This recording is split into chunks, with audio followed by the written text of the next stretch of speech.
इकडे भंडारामधील ऑर्डिनन्स फॅक्टरीमध्ये झालेल्या स्फोटामध्ये 8 कामगारांचा मृत्यू झाला असून 5 गंभीर कामगारांवरती सध्या उपचार सुरू आहेत। मृतांमध्ये अप्रेंटिसशिप करणाऱ्या एका तरुणाचाही समावेश आहे, तर दुसरा तरुण मृत्यूशी झुंज देतोय।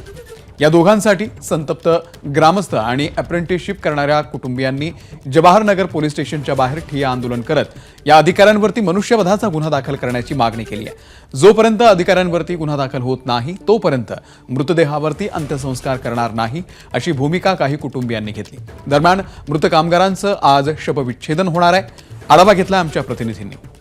भंडारा जिल्ह्यातील जवाहरनगर येथील ऑर्डिनन्स फॅक्टरीमध्ये काल भीषण स्फोट झालेला होता आणि या भीषण स्फोटामध्ये 8 कामगारांना आपला जीव गमवावा लागला, तर त्यापैकी 5 ते 6 लोक हे गंभीररित्या जखमी असून त्यांची मृत्यूची झुंज सुरू आहे।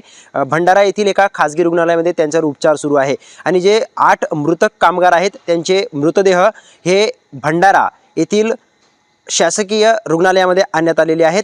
मी सध्या त्याच शासकीय रुग्णालय परिसरामध्ये आपण बघू शकता याच ठिकाणी ते मृतदेह ठेवण्यात आलेले आहेत। 8 मृतदेहांपैकी एक मृतदेह हा त्यांच्या कुटुंबियांना सुपूर्द करण्यात आला आहे। मात्र उर्वरित जे 7 मृतदेह आहेत त्याच्यापैकी काहीचे शवविच्छेदन बाकी आहे आणि शवविच्छेदन झाल्यानंतरच हे मृतदेह कुटुंबियांना सुपूर्द करण्यात येणार आहेत। मात्र यापूर्वी काही कुटुंबियांनी जे मृतक कामगार आहेत त्यांच्या कुटुंबियांनी काही मागण्या केल्या आहेत। त्याच्यामध्ये प्रामुख्याने जो अंकित बाराई नावाचा 20 वर्षीय प्रशिक्षणार्थी अप्रेंटिस करणारा तरुण होता, त्याच्या कुटुंबियाला आर्थिक मदत करण्यात यावी, त्याच्या कुटुंबातील एका व्यक्तीला शासकीय नोकरीमध्ये समाविष्ट करण्यात यावी आणि तो ज्या गावामध्ये राहतो सावली, त्या सावली गावचा पुनर्वसन करण्यात यावा अशी मागणी त्यांनी लावून धरलेली आहे। काल कुटुंबियांनी आक्रमक पवित्रा घेतला होता।